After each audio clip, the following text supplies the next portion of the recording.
भय से किया गया दान, भय से किया गया पुण्य, भय से किया गया धर्म है, धर्म नहीं होता, वो तो लोक दिखावा है। पर व्यक्ति के पास जो है वो तो देना नहीं चाहता, जो उसके पास नहीं है उसका रोना रोता रहता है दिन रात। एक महात्मा जी के पास दो लोग जाते थे,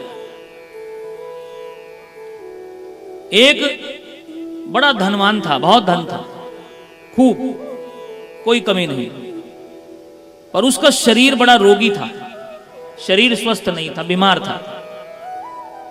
और दूसरा व्यक्ति शरीर बड़ा हृष्ट पुष्ट तंदुरुस्त एकदम बढ़िया, पर उसके पास धन नहीं था। महात्मा जी के पास दोनों जाते और दोनों जाकर के अपना अपना दुखड़ा महात्मा जी को सुनाते। जिसके पास बहुत सारा धन था, तन रोगी था, वो कहता महाराज भगवान ने धन तो बहुत दिया पर ये तन स्वस्थ नहीं दिया। यदि तन स्वस्थ देता तो आपके आश्रम में कुछ सेवा कर देता, बाग बगीचे की सफाई कर देता, यज्ञ के लिए लकड़ियां ले आता, पुष्प तोड़ करके मंदिर की आरती की सेवा कर देता, आपके चरण दबा देता। धन तो बहुत दिया पर तन स्वस्थ नहीं दिया, तो अब कैसे करूं? और जिसका तन स्वस्थ है वो कह रहे कि महाराज जी तन तो बहुत बढ़िया दिया भगवान ने, पर धन नहीं दिया। धन देता तो हम भी संतों की भोज भंडारे की व्यवस्था करा देते, धन होता तो एक आध कुटिया बनवा देते किसी महात्मा के लिए, पर शरीर तो बहुत बढ़िया दिया, धन दिया ही नहीं। व्यक्ति के पास जो है नहीं उसका रोना पीट रहा है, लेकिन जो उसके पास है उसको वो देना नहीं चाहता। सेवा करने को सबका मन करता है, सब चाहते हैं कि वो सेवा करें, पर एक बात समझना बंधुओं, सेवा वही व्यक्ति कर सकता है जिसके मन में या तो प्रेम हो या तो त्याग हो। जिसके हृदय में न प्रेम है न त्याग है वो सेवा नहीं कर सकता। हां, सेवा के नाम पर दिखावा जरूर हो सकता है। सेवा तो वही करेगा जिसके मन में प्रेम हो। जो भगवान से प्रेम करता है, जो मानव मात्र से प्रेम करता है वो सेवा करेगा। या जिसके मन में त्याग की भावना हो। त्याग का मतलब क्या है? त्याग का मतलब ये नहीं है कि आपने कुछ पैसा दान में दे दिया, कुछ अन्न दान में दे दिया, वो त्याग है। त्याग का मतलब वो है कि देने के बाद मन की स्थिति में कोई बदलाव ना आए। दे भी दिया और फिर उसको गा भी दिया, और नहीं गाया तो मन तड़पता रहा, हमने इतना दे दिया, हमने इतना दे दिया, हमने इतना दे दिया, तो वो त्याग नहीं है। वो इससे बढ़िया तो त्याग ना ही करो, वो तो और टेंशन पाल ली। पहले तो मन ठीक भी था, देने के बाद, छोड़ने के बाद, त्याग करने के बाद मन और परेशान हो गया और दुखी हो गया। अब ये भी टेंशन हो गई कि ये दिया क्यों, इससे बढ़िया तो ना ही दें तो ही ठीक है। तो सेवा तो वो कर सकता है जिसके मन में या तो प्रेम हो या तो त्याग हो। यदि मन में ना प्रेम है ना त्याग है तो सेवा नहीं होती।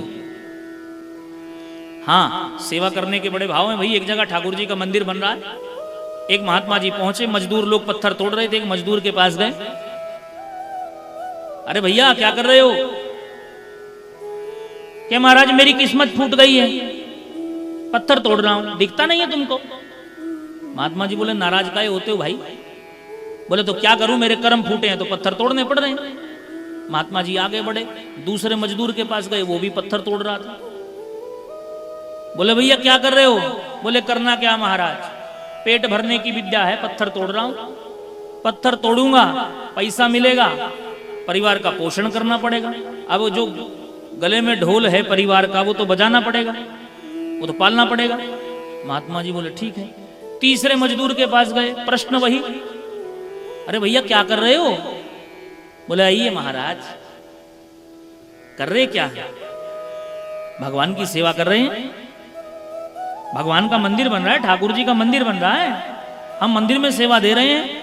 देखो मेरे पास धन तो था नहीं कि मैं धन से कुछ सेवा कर सकूं, और मन भी इतना फंसा हुआ है संसार में, बाबा जी के मन से भी सेवा नहीं हो सकती थी। ये तन जरूर था, तन से भी सेवा करता तो परिवार का पोषण कैसे होता। पर उस भगवान ने इतनी कृपा कर दी, ठाकुर जी ने ऐसी कृपा कर दी कि मेरी मजदूरी इसी मंदिर में हो गई।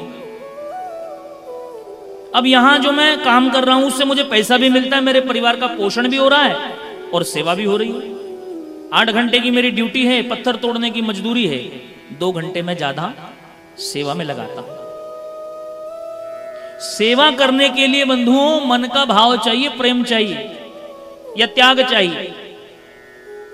काम तो 3 मजदूर एक ही कर रहे थे, लेकिन तीनों का भाव अलग अलग है, तीनों का उत्तर अलग अलग है। महात्मा जी ने तीनों से एक ही प्रश्न पूछा। एक कह रहे किस्मत फूटी इसलिए पत्थर तोड़ रहा हूं, एक कह रहे परिवार का पेट भरना इसके लिए पत्थर तोड़ रहा हूं, एक कह रहे कि ठाकुर जी ने इतनी कृपा कर दी, ये मंदिर में काम दे दिया, परिवार का पोषण भी हो रहा है और सेवा भी हो रही है। तो ये तो मन के भाव के ऊपर डिपेंड करता है कि आप जो काम कर रहे हैं उसमें प्रसन्न होना चाहते हैं कि नहीं होना चाहते। एक व्यक्ति के पास कुछ भी ना हो वो भी प्रसन्न हो सकता है, आनंदित हो सकता है, और एक के पास सब कुछ, परिवार, यौवन, धन, वैभव, लक्ष्मी, यश सब कुछ हो तो जरूरी नहीं है कि वो व्यक्ति प्रसन्न ही हो, वो खुशी रहे, ऐसा जरूरी नहीं है। ये जो प्रसन्नता है ना, ये मन का विषय है।